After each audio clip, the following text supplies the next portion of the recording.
Pernah nggak sih kita berpikir apakah Islam dan sains itu benar-benar berbeda? Banyak orang menganggap kalau belajar agama itu berarti jauh dari sains. Sebaliknya, kalau mendalami sains dianggap tidak terlalu berkaitan dengan agama. Padahal dalam Islam semua ilmu berasal dari Allah Subhanahu wa taala. Justru antara Islam dan sains memiliki hubungan yang saling melengkapi. Nah, di video ini saya akan membahas bagaimana integrasi Islam dan sains dalam epistemologi LOHK. Sebelum membahas lebih jauh, kita perlu memahami bahwa dalam Islam tidak ada istilah perpisahan antara ilmu agama dan ilmu umum. Semua ilmu merupakan karunia Allah yang diberikan kepada kita manusia agar dapat dimanfaatkan untuk kehidupan. Oleh karena itu, ketika kita mempelajari matematika, kedokteran, ekonomi, teknologi, maupun ilmu agama, semuanya memiliki tujuan yang sama, yaitu memberikan manfaat dan semakin mendekatkan diri kepada Allah. Lalu, bagaimana hubungan Islam dengan sains? Islam memberikan pedoman berupa wahyu sebagai dasar kehidupan. Sedangkan sains membantu manusia memahami alam melalui observasi, penelitian, dan eksperimen. Jadi, Islam mengajarkan nilai dan tujuan, sedangkan sains menjadi alat untuk memahami ciptaan Allah. Keduanya bukan untuk dipertentangkan, tetapi berjalan bersama dengan mencari keberatan.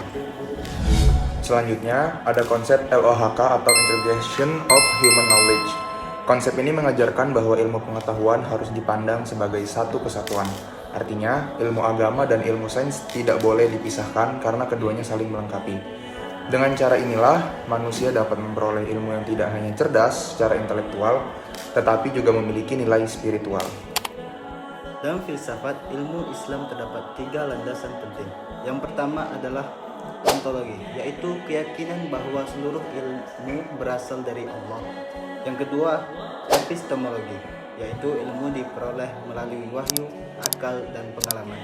Dan yang ketiga adalah aksiologi, yaitu ilmu harus memberikan manfaat bagi kehidupan manusia. Ketiga landasan ini mengajarkan bahwa ilmu bukan hanya untuk mengejar prestasi, tetapi juga menjadi bentuk ibadah kepada Allah Subhanahu wa taala.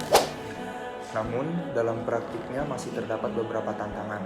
Salah satunya adalah masih adanya anggapan bahwa ilmu agama dan ilmu sains merupakan dua hal yang berbeda. Selain itu, masih kurangnya pemahaman mengenai konsep integrasi ilmu juga menjadi tantangan yang harus dihadapi. Karena itulah diperlukan kerjasama dari berbagai bidang agar ilmu dapat berkembang secara seimbang. Jadi kita sebagai seorang muslim sudah seharusnya kita menyadari bahwa setiap ilmu yang kita pelajari merupakan amanah dari Allah Subhanahu wa taala. Semakin banyak ilmu yang kita miliki, seharusnya semakin besar pula rasa syukur dan ketakwaan kita kepadanya. Karena pada akhirnya tujuan ilmu bukan hanya untuk menjadikan kita pintar, tetapi juga menjadi pribadi yang bermanfaat bagi sesama dan lebih dekat kepada Allah Subhanahu wa taala.